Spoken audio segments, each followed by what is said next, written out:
और तुमको पता है हमारे बिहार में एक तो कहावत कहा जाता है जो कि पूरे देश में लागू है कि खेल खेलो बिहारी से तो खेलो बेटा तनी होशियारी से।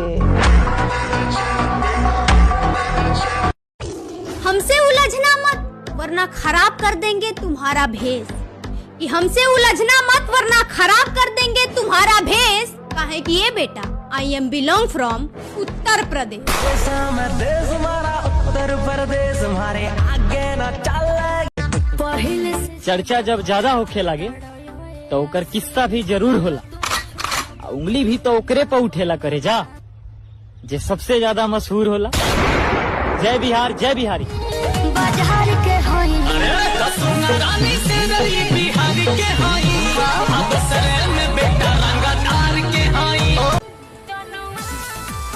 अरे कि जितना बोले कराला सतना बोल लेला। अरे कि बेटा जितना बोले करा सारा सिख बोल लेला। सुन बेटा उत्तर प्रदेश यहाँ बोली कम गोली ज्यादा चलेगा बुझाइल।